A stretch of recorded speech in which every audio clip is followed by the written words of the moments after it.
Hello, everyone. This is Planet Mitch from Planet 5D, and today I've got a blessing. We've got Carl Olson from Digital TV. Hi, Mitch. I said that wrong. It's Digital Film Digital TV. Film TV. Yeah. Sorry. And we've also got the director and director of photography from a new movie that's in work in Atlanta called Undocumented Executive. So I'm going to throw it over to Carl because Carl got to spend a little bit of time on set with the guys. And so Carl's going to introduce them, and then we'll have a little conversation. Oh, wow. Yeah, it was I guess it's about what, 3-4 weeks ago. You guys were just wrapping up filming there. So I had a great opportunity to just tag along for about an hour and a half. I met Brian Kaziski. Am I saying that right, Brian? Yes, Kaziski, right? That's correct. Yeah, so he's the director of Undocumented Executive, and I also have Michael Bubba Fulcher. Did I say that right? You did. Good. Bubba is a nickname. Okay.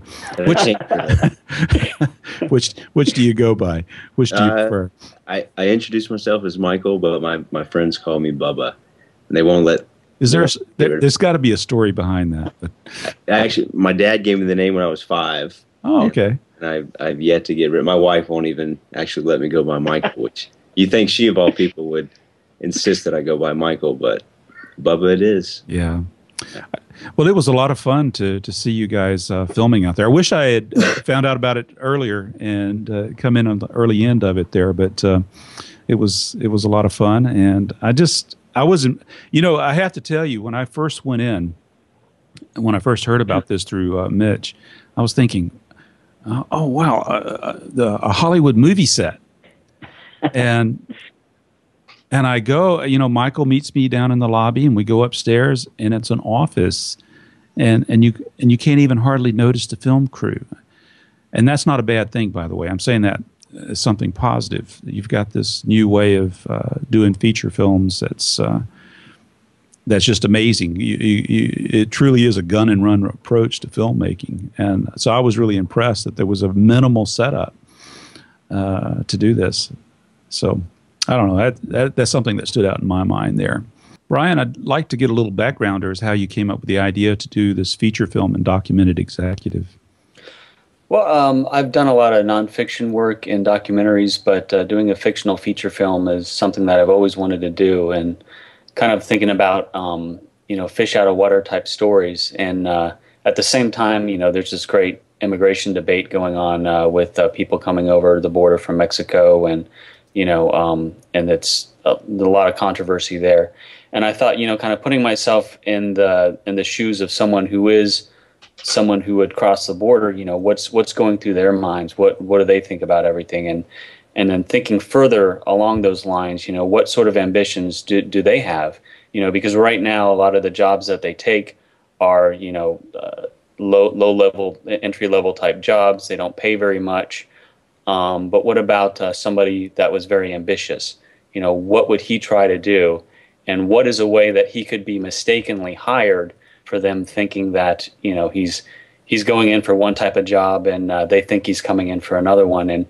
And what sort of scenarios could that create? And so thinking of that, I thought of the title Undocumented Executive, and just kind of built it from there, thinking, how far can I go with this? What are some of the humorous things that I can incorporate into this? And so it's kind of taking a humorous approach to the whole immigration debate. And it doesn't necessarily take a side one way or the other. It's just kind of presenting things as they are, and sort of, I made it with the idea in mind not to be controversial and not to take one side, but just to be entertaining in a different way of telling a story, incorporating elements that, that people are talking about and things that are happening today.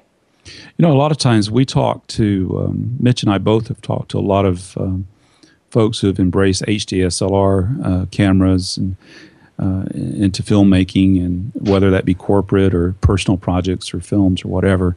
And we really get hung up on the gear. And I thought it was just a wonderful opportunity to be able to talk to someone that could give us more of a backgrounder as to developing a feature film, because that's an audacious project, but yet it's one that seems to be more and more accessible today than it's ever been. Oh, absolutely. I mean, the technology has allowed filmmakers and storytellers not to have to rely on a big studio, not to have to rely on development executives. If you have a story to tell, if you have a film in mind, that there's no more excuses. Anyone can do it. It doesn't cost very much money, So, it's just amazing. Technology is now enabling, giving the power back to the storytellers. It's not in the hands of corporations. It's not in the hands of, big Hollywood studios. Anybody can make a good-looking feature film. And so now all you have to do is concentrate on what matters the most is the story and the performance from the actors. And we're actually blessed to have a really good there's a really good stable of local crew and actors in Atlanta because of the Georgia tax breaks. Right. A lot of film productions have been coming to Georgia, and a lot of people have gotten just great experience. And so their talent kind of shines through getting that experience. And so, I'm just here picking up the pieces and was blessed with just fabulous crew, great actors, and it was just phenomenal to think that we could do a feature incorporating everything, actually exceeding my expectations for a very low budget. So let's back up to the script. You came up with the idea of the script. It was just something that was you developed a premise. So from the time you developed that premise to created a script and was ready to shoot, I mean, what kind of time and effort and was ready to shoot in doing that? Well, it was a little bit over a year from when I came up with the concept to when I started shooting, and part of that was, I didn't want to rush in with a script that was, just a sort of half-baked idea, and because I'm kind of a little bit new to the world of fiction, I've done a lot of nonfiction, but there's a whole lot of different rules and things that you have to learn to write a fictional feature. So actually, I was very fortunate to I got in touch with Herschel Weingrod, who wrote Trading Places, Twins, Kindergarten Cop, things like that. And actually, Trading Places is a great movie and one of the inspirations for this movie. And so I consulted with him, and he just gave me some great advice, told me where to go, what sort of elements were working and what sort of elements weren't working with the story. After that, I got in touch with a local casting director and said, okay, now give me your A team of actors. I want to hear this read out loud. I want to hear what works and what doesn't, what's funny and what's not. And so got those actors together, put them in a recording studio and had them read out loud, and played that for a group of people that weren't really familiar with the project. And just listen for where it's easy with comedy because you can hear what's working. If someone's laughing, it's working. If they're not, then it's not.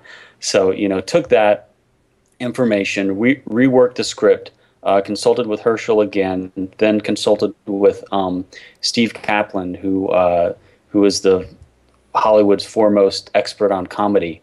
Went to one of his seminars. He really can break down how you can do comedy from someone who is naturally funny to somebody who is not. He really. I gotta think that's got to be a really difficult task. Oh, I mean, it is, and it's amazing what he's come up with over the years. He used to head the HBO Comedy Writers Program, and he kind of had that same question: why do certain jokes work and why do certain jokes not? What makes something funny one night and it's not funny the next night? And so I took a seminar and gave him the script, and he kind of gave it a once-over and told me his recommendations, and I went through that again and did a rewrite, sent it through him again, and then did another rewrite and started shooting. So I didn't want to come in with a script that wasn't completely done. And even then, I will say, based on what happened on set, based on what I saw what the strengths were for the actors, we were continually rewriting and revamping the script even through shooting, because you just sort of get a mesh of a character that you create, which kind of seems real and sounds funny to you on the page. You have to listen to how the actor interprets that, and it becomes sort of it's sort of a group project. Then it's not just your idea, it's not just your script. You incorporate the actors' ideas and experiences into it, and even the crew. I got their impressions. They're all the people in my crew were are movie buffs, and they love movies and they know what's great. And so we kind of went through the scenes, went through rehearsals, saw what the actors worked with best, what their voice was, how they interpreted the character, and then through the eyes of that, through the eyes of the filter of the crew and myself as well, we saw, okay, what's working with this and what's not. And so we were constantly rewriting and revamping, you know, because I wanted to make sure that we got the best product on the screen, so that when people, you know, pay their hard-earned money to see this movie, that they're getting a very good polished product that's not just, you know, thrown out there, something that's really been handcrafted by everybody involved in a real sort of group dynamic, project. Well, that was evident when I was there. And granted, I wasn't there very long, but it was fun to watch that collaborative back and forth. I think you, at the time, you had Mark Oliver there. You were doing some wrap-up scenes. He's such a great. he can ad-lib such great lines. Yeah, yes. And so just watching that banter between you and him, and coming up with some lines to make adjustments in the particular shot that was being filmed was just hilarious. It's about all I could do to keep from snickering and ruining the shot. For us too, it's hard. Like we shot with two cameras. Bubba was the main camera, but a lot of times to save time, I was an additional camera, and just trying to keep your shots steady while he's doing these ad libs, which you've never heard before, so you're not prepared for them. Yeah. It's like a lot of the shots. It's hard in editing, choosing the shots that aren't shaking from this laugh the cameras. Maybe that's part of the documentary approach, right? Yeah. Well, thank God for image stabilization. That kind of. You're going to be using lock and load. Yeah. Yeah. Well, good. Well, it was a lot of fun to watch that. But you chose to do a feature film. You'd never done a feature film before, right? Right. It's something I've always wanted to do, though, and it's just this technology has made it possible. But to me, you chose one of the most difficult type of films to shoot. Not that I have any experience with it, but I have to think that comedy is probably the hardest feature film to pull off. Oh, it is. Which is, my initial idea was to write a script and start shooting it right away. But the more I showed the script to different people and thought, well, this is good, but it can be improved, it can be made better, and just sort of took that year to give myself a real education on, not only making feature films but making comedies. Right. And one of the reasons that I chose comedy too is I love comedy movies best, more than any other type of movie, and I knew it was the most difficult. So I said, well, why not just give it a try? And another thing is, when you show it to people and show it to audiences, you instantly know what works and what doesn't. If they're laughing, it works. If they're not, then it doesn't. So that sort of feedback helps a little bit, even though, comedy is very difficult. Well, I'm going to date myself, but back in 1979, I believe it was, I was working for a little tiny television station here in Atlanta. It was a show called The Entertainment Page. And we had Tim Conway and Don Knotts on, and they had adopted early on doing comedy feature films here in the Atlanta area. I guess the things were just opening up in Atlanta, and Georgia was really pushing feature film development right here, like you had mentioned earlier, in the States. But I don't know where I was going with that, but anyway. But let me squeeze in a question or two, would you, Carl? Gosh. No. Go away. No, go ahead. Well, let's get Michael involved here. I'm sorry, Michael. That's good. Hey, I'm enjoying it. Brian's a fascinating guy, but we got 3 or 4 people sitting here. No. Tell us why you guys went with the 5Ds. Brian, you Bubba? Oh, well, money. I mean, I paid for this out of my own pocket. Did you really? After the one thing that really convinced me is, I'm sure you guys have all seen the Zacuto shootout. Yes. Where real DPs from Hollywood were looking on the screen and saying, "Wow, this looks fantastic. I would shoot something on this, and it would look great on screen." Hey, if I can save some money with the equipment that I use, don't have to rent a film camera, don't have to pay for processing, don't have to rent a red. Right. It's a no-brainer, really. So I ask a brilliant question of Michael, and Brian answers. Great. Well, I'm doing great. I wanted Bubba to answer, but he said Brian. Okay, let's go again and have Bubba answer. That already established. I was just gonna say, Brian brought me on with that. Him already knowing that he was gonna shoot it entirely on the 5D. So it wasn't my choosing. I happen to benefit because that's what I shoot on. So your vast experience with the 5D, as well as shooting multiple cameras. I know Brian mentioned earlier that you were doing 2 cameras at some points. Well, actually, Brian was on camera as well, Right. and for the most part, I'd say it probably worked out why I shot close-ups and was more mobile, where Brian got a wide shot. We needed 2 cameras, and predominantly because some of where we shot and some of the locations we had to get our shots pretty quick. Right. And having 2 cameras just made it easier, but also having two angles in one shot just probably, I'm sure, makes it easier to edit with. But yeah, I'd say probably 80% was shot with 2 cameras, and it worked. I've only shot on the 5D. I've pretty much learned this year. I picked one up about a year and a half ago when a buddy of mine recommended it to me, and I thought it was a joke at first because I said this is a stills camera, but quickly saw the product that it was producing, and just saturated myself with. I really learned through websites like this, online tutorials, and just engulfed myself and went out and shot. And Brian came across I think the Roar project that I did this past year, and called me up and asked me if I was interested in shooting a feature. And I was on about 2 or 3 days later, and it worked out. So.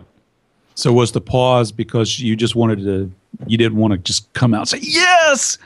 You wanted to make it sound like it was a studied decision, and well, I'm sure Brian thought it out. Like I said, he decided he would shoot on the 5D and was looking for a 5D shooter, and I benefited. So yeah, his work is amazing. If you ever have a chance to look at his work on Vimeo, and he told me that he really didn't have much experience with traditional video cameras. He was just shooting on the 5D, and that just shocked me because his level of expertise on the 5D, which has only been out for a little while, but his ability to pull focus at like 1.4, and just some of the things that he can do is just.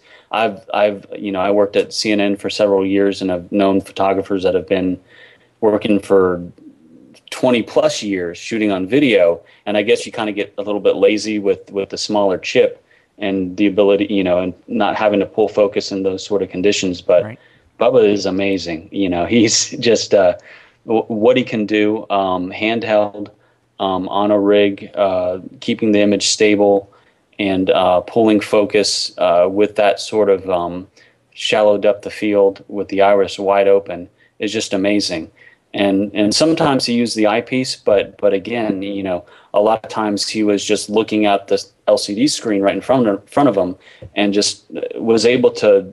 And I'm looking at the footage now and editing it, and just pulled focus himself. Just it's amazing. I could never do what Bubba's done, and I've been shooting for a long time. And he was really in shape. I mean, just the moves.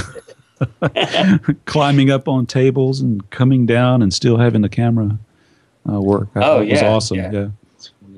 Well, I'm sorry. Go ahead. No. Well, Brian's talking, and just so everybody knows, we're using Skype, and we're trying out the multi-person Skype situation. And right now, Brian is frozen for me. I got him. I see him. Do you? Okay, so yeah, I see everybody. I mean, he's there. It's just frozen. So it's frozen for me too. What we could do is edit and post, and just have the jaws go up and down. Someone else like, yeah. After You want me to restart the session again? No, let's not. I just wanted people who are watching the recording to realize that, that it's not us goofing up this time, Carl. It's Skype that's causing this problem.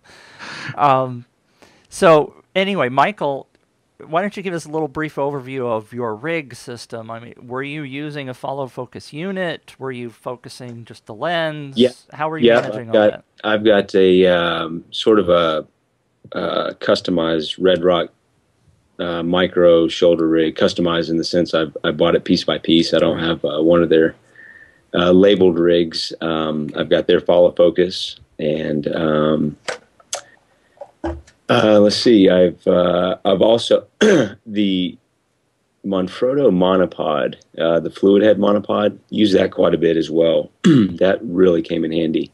But that Red Rock micro shoulder rig by far is my best and most favorite piece of equipment that I use. Yeah. I've got actually for the counterbalance weight that I have is just an ankle weight that I stole from my wife. Right. And put that on the back. And I use that predominantly on every shoot that I shoot with, especially this one because I had to be mobile. Like I said, because Brian very much wanted the actors to feel very natural and just kind of wherever the scene took them, and I just would frame and adjust according to their position. So that shoulder rig was very the most used piece of equipment that I have. And what was Brian doing? Was he just holding with his hands, or? For the most part, yeah. He used image stabilization lens, and he'd jump on. I mean, he would throw it on sticks if he could. But I'd say for the most part, just handheld. Right. I gave Bubba all the difficult shots. I took all the easy ones. and I would have done the same thing in that situation. Yeah. As I went on, I kept trying to think. At first I wanted to make it easy as possible for both of us, but the more I could see what Bubba was capable of, I could, well, how far can I push him? And I pushed him as far as I thought, humanly possible, and he surprised me with the shots he could pull off. What kind of experience do you have, Brian, in terms of shooting? Well, I've worked on everything from corporate video to cable shows, shooting and editing. I worked at CNN for a long time. I was mainly editing, but I was also producing and shooting. I would do like one-man band type feature stories for special projects and also for headline news. And so I've just been kind of shooting off and on for a long time. When I first heard about the image quality of DSLRs, I was very intrigued, but coming from a video background, I was spoiled by the smaller sensors and the really deep depth of field. And it really, if you think you're an experienced shooter, you need to take some time and get well rehearsed in DSLRs because it's a whole different animal. It's a lot more difficult than shooting with video. But I educated myself and as much as I could to try to to try to get a little bit more fluent in shooting with DSLRs, just because the image quality is incredible. One of the things I noticed was there were no Marshall LCD monitors or anything like that. You were just using the back LCD monitor or a viewfinder. Was there a particular reason why you chose to go that route? And that's not a criticism. I'm just wondering what your thinking was on that minimalist approach to pulling focus. You asking me, Carl? Yeah. Mm-hmm. Yeah, I had bought when I first started shooting a Lilliput 7-inch monitor, which is those are the little the real cheap very ones. inexpensive. Yeah. But the problem is it was only 480p, so I didn't really and the framing it wasn't accurate to what it was actually capturing. Yeah, and I just got used to shooting off of the LCD and pulling focus off of the screen, and because that's how I learned, it sort of became second nature.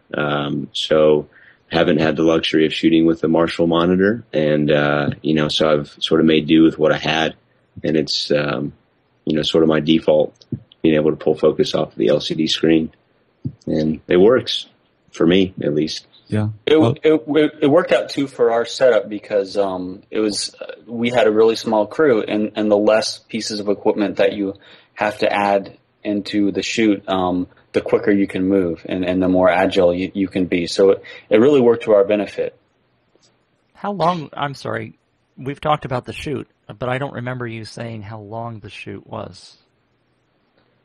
It was about 16 days spread out over a couple of months. Okay. And that was mostly on location type shooting. Mm-hmm. Mm-hmm. Yeah, it was all on location, mainly in an office environment, and some exteriors, some in different restaurants, some in different residences. What about lighting? What special things, Michael, did you guys do for lighting?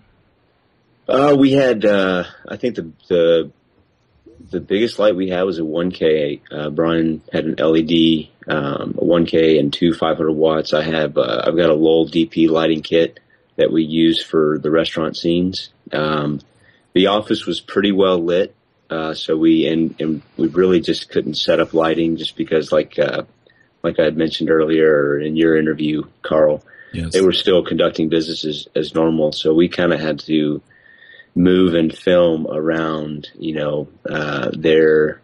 their business schedule and couldn't set up. And, we had filmed in so many different locations on any given day within the office, and had so much to shoot. We wouldn't really be able to set up lighting every single spot that we actually filmed.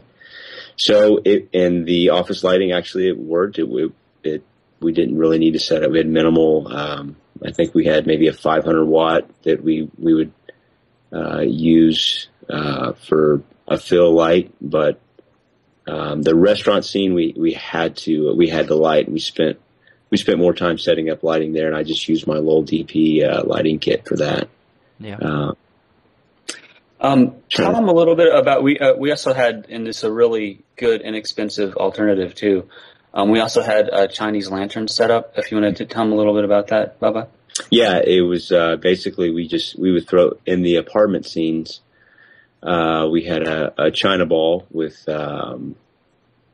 two 105 watts, which is equivalent to about 800 watt LED fluorescent lighting. And, so you had CFLs in there, yeah. Yeah, that was really handy, especially just to boost up the ambient light. We used that quite a bit.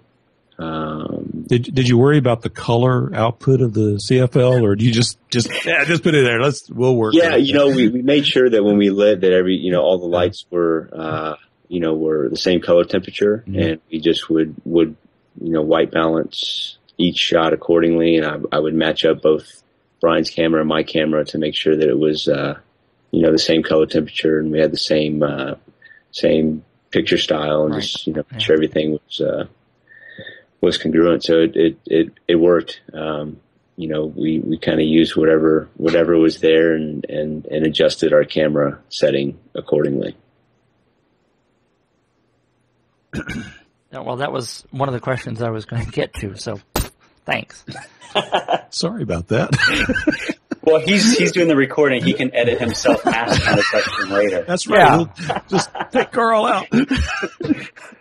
I mean, I guess I should say the question, often people want to know what picture styles and how you're merging multiple camera things together. So Michael just answered that without any prompting.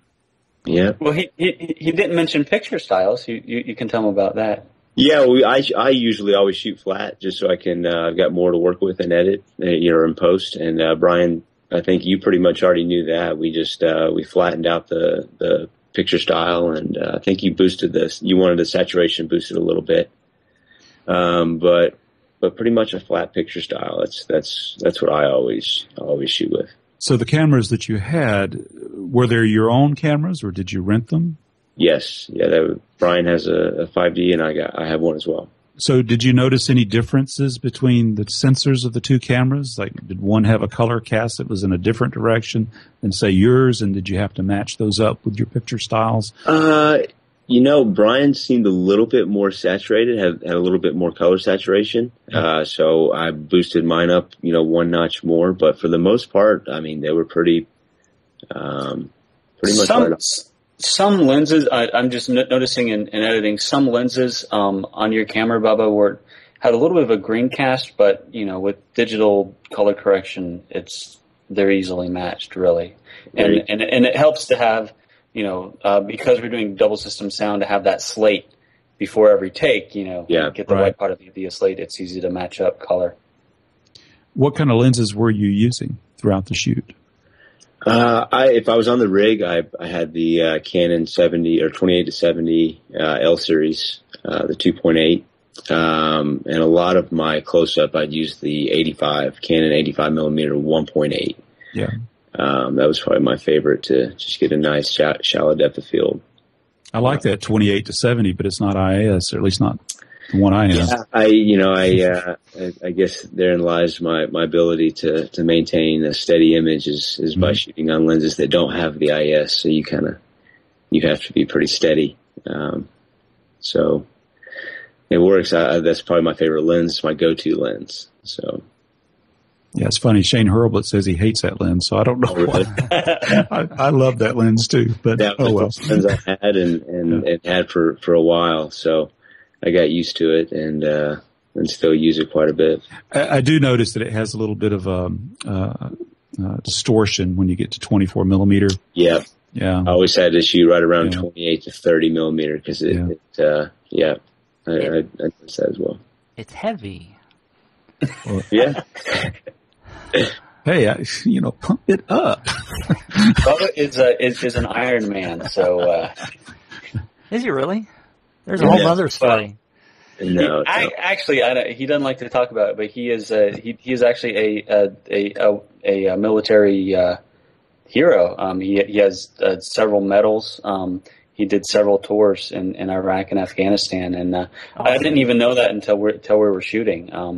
And one of the other actors served in the military as well, and he said, "Bubba, I can tell you're a Mr. 300, aren't you?" And I don't know what a 300 is, but I looked it up, and it's somebody that can, I guess it's like the top 1% of the military in basic training, can do the number of push-ups, sit-ups, and pull-ups, and run at certain times, and it's a real small percentage. And like, wow, Bubba is a great camera operator and an Iron Man as well. So that definitely came in handy. Yeah. I guess having a military background helps maintain that discipline when you're on camera. So. Well, and Bubba told me while I was on the shoot that he was also referred to as the human jib, and I have to say he truly was. Some of the moves that I saw, I said, "Man, I could never do that." So so maybe your military training really did have some good benefit there. I hope so. Among many other things, of course. Yeah. Now embarrassed him. So. Yeah. I'm used to it by now, Brian. But that's the thing about filmmaking, and especially doing the type of project you did, is there's a lot of collaboration. There's a lot of different talents that come into play, and it's great to be able to play off of those different strengths that different team members have. But okay, I'm waxing philosophical here. That's okay. But I do want to get geeky again, though. One of the things that I was really impressed with too. Now, most of us go out. When we do dual sound recording, we've got our little Zoom H4n or Tascam, whatever, Right. But you guys were not using that. I mean, you were all decked out with the sound. Could you tell us about the sound recording and why you chose the technology that you did?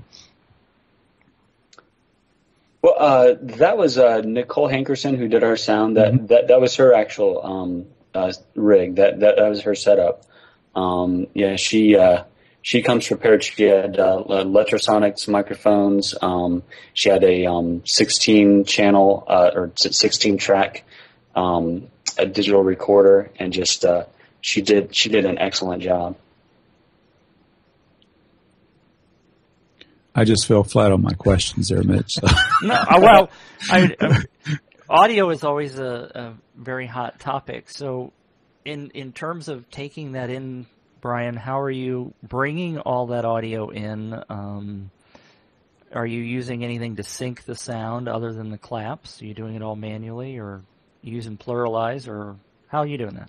Well, actually, the tracks were all mainly they were recorded from lavs underneath the clothing and also boom microphones. But with all lavs, you do get some clothing noise. So I do have ISOs of all the channels, and the way that her system works is she can send me a WAV file that has all the tracks already on it. And it has the metadata that Final Cut can read to let you take in just that WAV file and have all those tracks there. But basically, I line it up with the clapper. Nicole also had a time code enabled clapper, so I can match up the time code as well. But mainly, it's just going through every clip and finding and setting an endpoint, and then just merging clips. Merge the audio file with the video file, like right at the clap point. Right. Are you going to end up doing any post audio with Foley or any of that kind of stuff, or is it all coming right off the mics on stage? It depends on how it sounds. I want to try to do, I want to try to keep it as minimal as possible, but, I'm realistic too as to, if it doesn't quite sound right, we have that, there's an ability to do that if needed. What about? So I'm not really sure yet. Go ahead, Carl. I was just going to ask about the post-production. Are you doing the editing yourself? And if so, what platform are you using? Final Cut Pro, and transferring the clips to ProRes, and just editing that in 1920 by 1080. When you do the ProRes conversion, what are you using to do the conversion to ProRes? The EOS plugin with log and transfer. Right. Right. Canon's gotten a lot out of that plugin they put together. Yeah, I know there's others out there, but I have not used those. I'm not sure what the advantage would be with them. I know the EOS is free, right? And I imagine it's a good quality. So if there's an advantage to the other ones, I haven't really researched that yet. Yeah, I had started using MPEG Streamclip prior to the EOS plugin, and then occasionally I will use also the 5D to RGB from Thomas Worth. But it's that plugin it bypasses the QuickTime color space, so it does a little bit better job. But it's also a very slow and painful process. But when you want the ultimate quality, 5D to RGB seems to have just that little tiny teensy edge over the other plugins. But most people will never ever notice that, I suppose. You got the eye, Carl. I get the eye, yeah. Right. I wanted to back up. Mitch, I wanted to, did I? Go ahead. Okay. I got to ask this, and it's not as geeky, but I am interested in, when you came up with the idea to do the feature film, do you mind talking about the budget? You'd mentioned you funded this yourself, but, actors, they cost money, equipment. Mm-hmm. Post-production costs money. You had two script supervisors helping you there. Is that the right word? Steve Kaplan, and you had script consultants. Consultants, yes, and Herschel Weingrod working with you on that. So, could you talk about the financing of the project? Yeah, it's something I've always wanted to do. So, we just kind of saved up some money for it. Originally, I thought, okay, well, if I do this and we used the SAG ultra low budget agreement, which basically caps out an actor's salary at $100 a day. You might want to just mention what SAG is, because not everybody's in our audience. I'm sorry, Screen Actors Guild, the Actors Union. They have a great program for independent filmmakers. That if you want to use good high quality SAG actors, you can do that, and you can also mix SAG with non-SAG, which you normally can't do. And it caps out their the actor's salary at $100 a day.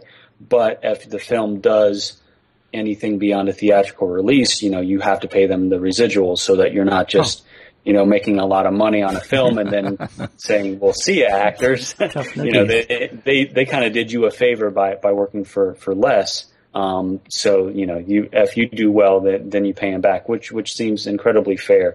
I know some people don't really like the SAG ultra low budget agreement because there's a lot of paperwork that's involved. You have to hire a payroll company. You have to pay for the make payments to the pension fund and everything, and that's a hassle. But some of the actors that it gives you access to, it actually ended up being worth it. So, that kept the budget down as far as actors, and everyone kind of pulled in and worked a little bit below their day rate, but I'll take care of them when it does well. Basically, I had budgeted initially around $15,000 for it. It ended up being a bit over $20,000. Just because you don't know what you're getting into when you're getting into it, and there's hidden expenses and different setbacks. Just little setbacks that we had, right, that we had to pull through. But it all ended up. It's really cheap for a movie. For paying out of your pocket, yeah, you feel every dollar, but sure. But it's amazing with the technology that's out there. Anyone can make a movie for just pretty much nothing nowadays. Right. So the 20,000 covers everything from the script development, actors to the shoot itself. Does that also include your post production and distribution cost as well? It doesn't cover distribution. Post-production's easy because I'm just editing it. unless I do post sound and have to hire someone to do that, then the budget's gonna creep up a little bit. And just as far as distribution, depending on what film festivals it gets accepted to, what their requirements are, I just kind of. Well, that's what I'm like this whole project. I'm kind of making up as I go along. Right, and that's something I would be interested in understanding is what is your approach to distribution? How do you plan to get the film out there? How do you plan to monetize it? That's a tough, distribution into the mainstream theatrical circuit is unbelievably difficult. And I'm not saying that to discourage you, but I'm just wondering just what your thinking process and how you're working that angle. Well, I mean, just taking it one step at a time. I mean, writing a screenplay in itself is difficult. Making a film is difficult, and not worrying about the next step until the other step is done. And there have been some success stories as far as really low budget movies premiering at film festivals and getting a distribution deal. Several things come to mind with like Paranormal Activity. The Foot Fist Way, to even, higher budget but lower chance movies like Slumdog Millionaire and The Hurt Locker. Those all didn't necessarily have a distribution deal in place and just generated their own buzz by doing well at the film festivals. And that's kind of what I'm hoping for this. At the very least, it's a stepping stone for me, stepping stone for the crew and for some of the actors that aren't already established. And just something that hopefully will be a help to everybody down the road in their careers. Very good. Yeah, I think this is an exciting time. It's kind of scary in a way, but it's especially if you're a major studio. But I think it's an exciting time for people like yourself because, the risk is relatively low now, and the investment's relatively low. And yet the reward can be very, very high because you have this incredible medium, the inner tubes, as one person put it. The internet, it just opens up a lot of doors for getting the word out, just like you're doing today, talking with Mitch and I is a good avenue toward that. So it's exciting. Absolutely. Absolutely. Before we go on, all of a sudden my throat's going to clog up. We've talked several times about the actors vaguely, but why don't you mention a couple of the people that are working in the movie, please? Well, Tony Guerrero, a wonderful actor. He played the lead, and just a wonderful local Atlanta actor. He's going to be in the upcoming X-Men First Class. Clayton Landy, a great experienced actor, was on several soap operas for several years, and has done some other really great movies. He's in the upcoming Footloose remake. Melissa Ponzio, another great actress. She's been in a lot of Lifetime series and movies.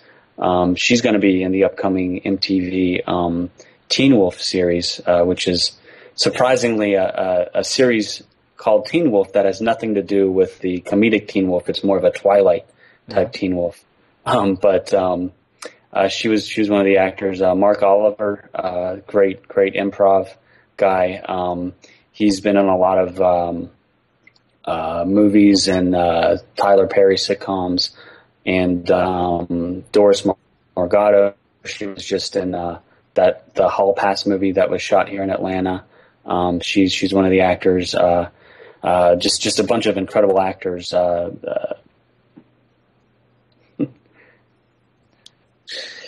Wasn't somebody in The Gates? Yeah, that was Melissa. Mm-hmm. Right. I used to watch that show, so that's a show I know. All right, Carl, how you doing in terms of questions? You about wrapped up? Yeah, I'll think of a ton of them afterwards, but I just think it's amazing to see the opportunities that are available to people today because of the technology has become. It just makes it more accessible, and so really it boils down to you just have to get out and create. You don't have any excuses anymore, right. So you've got to get out and create. And I really do appreciate you, Brian and Michael, both allowing me to come on the set and see, just get a little taste of what was going on there. It was really, really nice, and look forward to seeing the finished product. Oh, that is a question. When will we see the finished product? Yeah. As soon as it's ready, I guess. You sound like a software developer. The next step, I took a long time trying to make it as best as it could be on a small budget. So I'm not going to let time force us into a corner. Right. And for everybody that's involved, the hard work that everybody did, I owe it to everybody to make it the best possible. One of the things I'm going to do is after I do the rough cut, show it to some test audiences. Again, with humor, you can tell what's working, what's not. Seeing what works, what doesn't work. If we have to reshoot some scenes, then we have to reshoot some scenes. Find a way to pull money from somewhere, and then finishing it up, taking it to the film festivals, and hopefully, if you guys go to some of those festivals, you'll see it there at the premiere there, and hopefully everybody will get a chance to see it in the theaters relatively soon. Very good. I look forward to seeing it. Thank you. Me too. All right. So, do you want to say something, Michael? No. Hey, I just I'm enjoying conversation. I think Brian hit on most of the topics. I will say that I read this script a few days before coming on to the first day of shooting. And really the actors, the casting of this film made the story come alive, because I read it and sort of had an idea, visually interpreting, just by reading on the page. But once you see the actors and, guys like Mark Oliver, that when you read his character in the story, he's funny, but I mean, he just brought a whole new level to the story. Yeah. And just to see that and Tony, the lead actor, to see him play, hockey, and think, wow, this really is a great storyline and just a great premise. I think Brian did a great job, writing a story that allowed the actors to sort of make it come alive. And it was just a neat process. We really did have fun. It was very enjoyable. Brian created such a great atmosphere for people to want to come to work. I told my wife, I said, I'm gonna hate when we're not shooting this, because I got used to it. And when you actually get used to coming on set and enjoying it, it's just a fun process. And Brian did a really good job of just creating that atmosphere. And Carl, you got to see that, coming on set. It was just fun. It was like it was like a group project that we enjoyed doing. You didn't think that, man, I got to go to work today, or, you know, like typical movie sets that are stressful and just, you know, a lot of pressure. I'm sure there were stresses, and there were moments of like, all right, we have to do this and get this done at a certain time. But it was just overall just a great experience. Well, thanks a lot. We will definitely want to follow your the development of this project, and as well as future projects, because I'm sure you've got more in the pipeline. So this is exciting. Yeah. And you don't know how excited I am just to hear about projects here in Atlanta. No offense to the rest of the country, but everything seems to be happening out at L.A.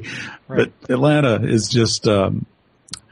It's good to be able to meet people that's in this area as well. That's that's embraced the HDSLR movement. Yep. Well, thank you for having us on. I was excited about coming on and doing it. Yeah. So we enjoy what you guys are doing as well, and sort of bringing shedding light on these type projects. So it works both ways. Thank you. Yeah, websites like yours are very inspirational to everyone that wants to make a film. You know, you guys go, you know, show us the technology, show us what other people are doing, and it's very, very inspiring. I wouldn't have been shooting on this film if it wasn't for these type websites, because it's how I learned. I mean, my wife will tell you, just spending hours watching, it becomes addictive, but it's also, I mean, it's the online. There's been such generosity with the 5D users that have shared their experiences and what works and what doesn't work, right. And to be able to go out that and take what you learned the night before into shooting the next day. I mean, it's pretty incredible that kind of generosity is online to where you can learn. And like I said, you know, just being able to be the DP on this film, I would not have been able to do it if it wasn't for the access that you guys put on your sites and allow us to really expedite our learning process in a way that couldn't have happened, 5-6 years ago. Well, Mitch has done an incredible job creating an online community for the HDSLR movement. So yeah, that's where I got my start as well. So yeah. Do you see me blushing? No. I don't think that's coming through. We've built you up. Now let's deflate me. All right. Let's go back to doing the daily job. All right. Well, thank you, gentlemen. I was talking about Carl. Oh, okay. I'll pay you later. Let's see, how do I erase your screen? No. You guys could contribute because you're the guys out there doing this stuff, right. And that's right. Mitch and I, we're curators, and we enjoy that. And of course, I'm out there shooting as well, but really, it's people like you that inspire us to want to do this. So we really appreciate the opportunity to talk with you. Thanks a lot. Absolutely. Thank you, gentlemen. Thank you, guys. Thank you. Thank you.